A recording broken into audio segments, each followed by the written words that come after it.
Williams delivers a ball that's struck well out to center field. It'll be gone! Abby Annette hits her second of the game. A grand slam, and the Ospreys are up 8. This ball fired to the plate and knuckled back up the middle. Campos scores 1, rounding third, and coming in to score. The Devils have taken an 8-7 lead. Caldwell delivers again. A good piece by Jackson deep into right center off the wall. It was misread by Peterson, and Jackson will cruise into second for the 5th earned run of the game for the Ospreys, 5th of the inning. And when push comes to shove, the Ospreys have started to heavily shove their way into this one.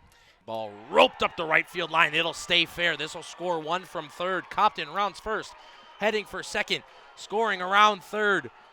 Coming in, safe at the plate. That's Ethan Mendoza. The Devils have opened the floodgates and scored 4 in the 9th inning.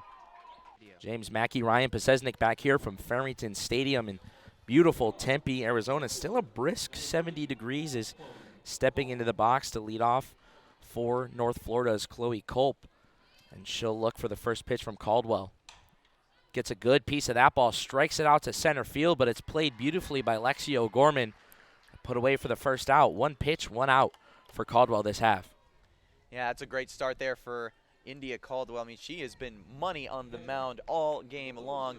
And it was a great rip there by Chloe Culp, but just too much air on it, and she would have lifted a little bit more. It would have been a homer. Kirsten Caravaca steps in the box now. 1 for 1 on the day as she had a single back in the 2nd inning, rips that ball. An early swing down the left field line into the bullpen for the Tritons. 0-1 the count. We've seen a lot of that today, James. We've seen a lot of players just ripping at balls and throwing them into foul territory. We've been seeing them go inside the bullpens. So a lot of these players now, they've been just aggressive in their swing all game long. Caldwell delivers to the plate. It's called a ball in the outside part of the zone. 1-1 now. Caldwell so far today, 3 1/3 innings pitched, 5 hits allowed, 2 strikeouts, 1 walk, as Caravaca pulls another ball foul just outside the bag. My apologies, over the white line. Caravaca just doing a great job of staying aggressive in her swings. That time around, just a little bit inside of foul territory along the left base line and left field base line, and it just a few more inches in, and that would have been fair. 60th pitch of the day from Caldwell on the way. Checks the wristband, swings, delivers a ball again outside part of the plate. 2-2 the count now. Yeah, but I'll tell you what, I mean, Caldwell doing a great job all along of just being absolute iron on the mound today. Caldwell delivers a pitch inside. Caravaca pulls it to the third base. DeMars can't get a hand on it. And Caravaca strolls into first with a single. Gets a runner on with 1 out on a 2-2 count. She pulled the ball inside. It was almost in on her hands. She did a good job to get a piece of it and deliver it down the third base line. It was mishandled by DeMars, who couldn't deliver it to first in time. Yeah, DeMars tried to go and barehand it with the ball, but just it's that little juggle that made a difference there. If she would have picked it up a little bit early on and just had more control of it, that would have been an out at first.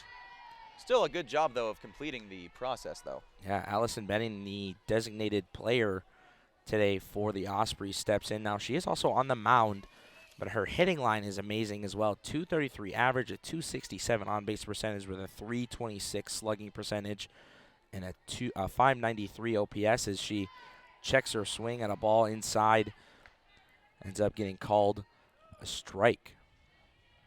Yeah, Benning came in for Barry after that first inning, after she had her early struggles. But, yeah, she's been another one of those solid players for the Ospreys, not only in this game but just all season long, leading the team in ERA at 183, the record with 6-3, whip at 124.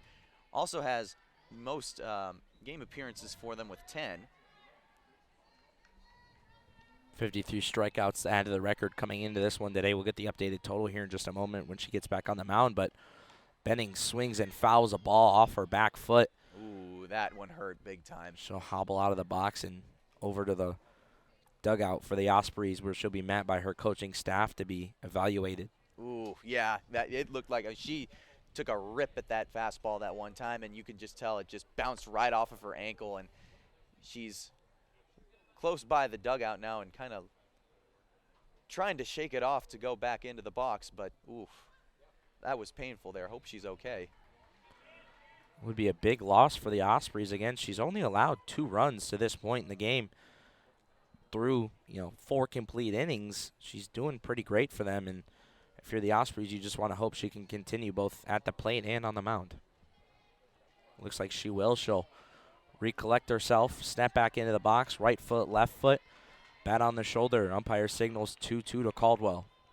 She gets the call from her catcher. She'll stand, deliver inside on Benning. 3-2 now the count, full count.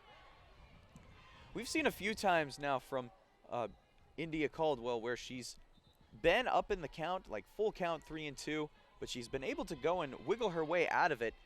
This is another one of those opportunities now where we'll see if she's able to do it again. Benning rips it down the right field line into the corner, staying alive. 3-2 still the count.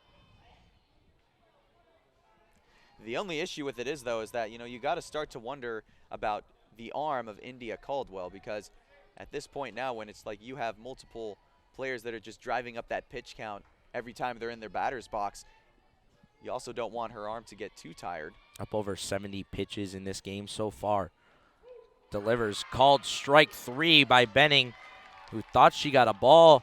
Yeah. She'll walk back to the dugout, 2 outs. A bit of a questionable call that time, as it looked like that ball was just outside the zone. We've seen a lot of those calls today where, they had balls that were just outside the zone where it looked like they were supposed to be called balls, but that time around not able to go and get the break there. Pitch number 71 for Caldwell. A strikeout looking on Benning, and she'll deliver to the next hitter. That's Annette. Struck out looking in the second inning. She'll pull a ball foul down the left field line. Another early swing like we've seen here today. Timing just not something these teams have been able to get an eye on or hold on.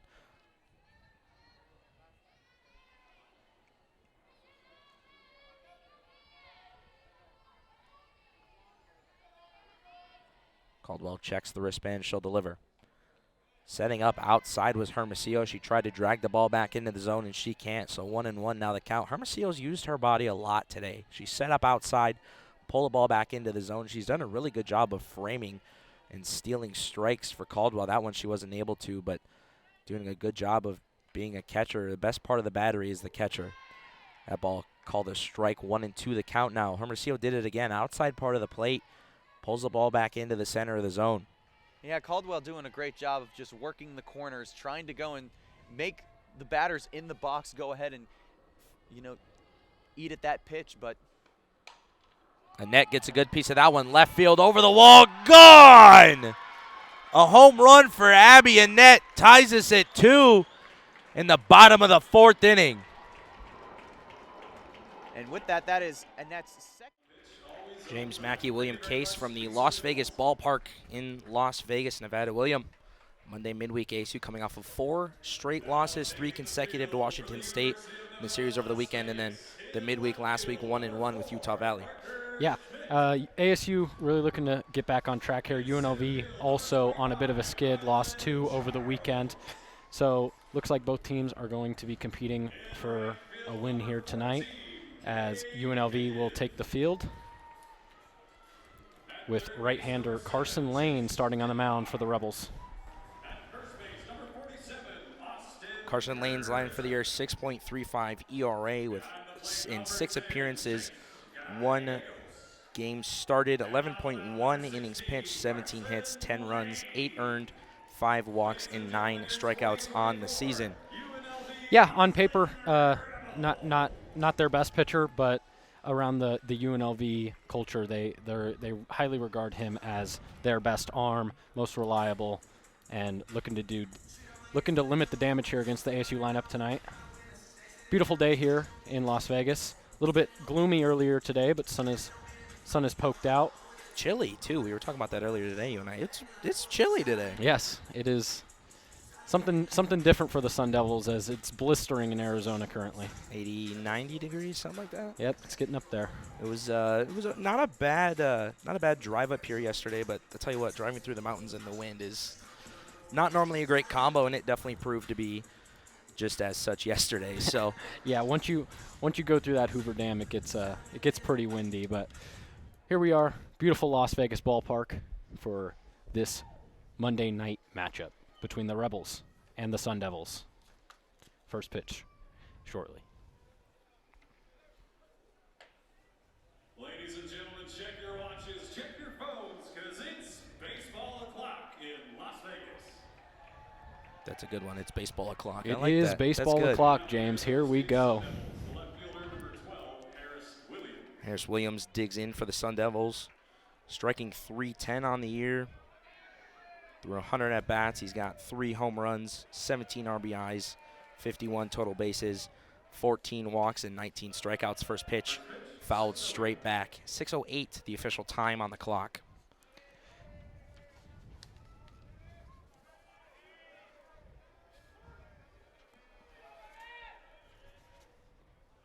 Lane delivers a second. Watched outside by Williams. 1-1 the count. Yeah, just missed there to the left-handed hitter, Williams. Williams awaits the third from Lane. Swung at and fouled in between his shoes. It'll roll away. Thank God for that leg guard on Williams. Fouled it right off. Looked like the side of his ankle, but It's a bad way to get injured. Lane kicks and fires. Swung on and missed by Williams. Swinging strikeout. Williams goes down to start the day for the Sun Devils. yeah, and Lane kept it simple there. He threw three fastballs, one changeup. Changeup was a ball. Got him in 4 pitches. Quick work of Williams. Batting second for the Sun Devils is number 3, Nick McLean. This season, McLean a .259 average and 54 at-bats as he takes the first pitch for a strike. Slugging .481, 16 walks, 10 strikeouts up to this point. Trying to do anything he can to improve that .259 average. Not bad for early on in the year, 10-14, 24 games in. He swings and misses at strike 2. 2 more fastballs for Lane, keeping it simple here early on. It's nice to have a baseball mind up here with me. This makes it, especially because you've seen this kind of stuff before. You know what he's throwing. Lane delivers the third. Swung on and missed. A 3-pitch swinging strikeout for McLean. Blew it right by him again. McLean looking good here early. Lane making quick work of the Sun Devil lineup up to this point. Batting third, the catcher, number 17, Ryan Campos. 7 pitches, 6 strikes, 1 ball. The ball watched by Williams in the middle of that at-bat in the first inning. Campos definitely going to take a pitch here. Make Lane work a little bit. Catcher Ryan Campos digs in now. See, waits. Lane delivers outside. You are a magician. 270 on the year, 89 at-bats, 25 runs, 24 hits, 573 slugging percentage, 20 walks, 10 strikeouts up to this point. He'll take the second pitch from Lane. Another ball. 2-0 the count now with 2 outs. Yeah, Campos has been big for this Sun Devils team. Obviously, he's the mastermind behind the plate, but batting 3-hole with that lefty bat is huge. Sun Devils loading up with lefties as the right-hander delivers for the Rebels. That ball struck into left field high over the wall. It's gone. Ryan Campos, a solo home run, gets the Sun Devils on the board in the first inning, 1-0. Yeah, Lane just left that fastball up. Campos perfectly executed outside pitch, took it the other way. And no small feat, 340 down that left field line. Hit it straight out. A little bit of a high wall. What a swing from Campos. 340 down the left field line, like William just said. The wall, I would say we're about halfway to the Green Monster. That seems appropriate for this stadium at this point. As Campos adds a home run to his total, now digging in and taking the first pitch from Lane is Jacob Tobias, the third baseman, batting .303 on the season. Good bat to have in your heavy-handed cleanup spot. He'll take the second pitch from Lane. That one a ball in the dirt. It trickles away. 99 at-bats, 16 runs, 30 hits, a .495 slugging percentage. 8 walks, 24 strikeouts to this point for Tobias. Lane Yeah. delivers the second ball, my apologies, on the outside part of the plate. 2-1 the count. Yeah, and Tobias, he needs to get those strikeout numbers down, but having a big year for the Sun Devils after a big year last year as well. Another lefty bat, swings and dribbles this one to third base. It's picked up and thrown on to first with authority by Chase Dittmar. That'll get the Rebels out of the inning. So on run on 1 hit, Lane gets out before the Devils score more than 1. It's 1-0. We'll catch you on the other side.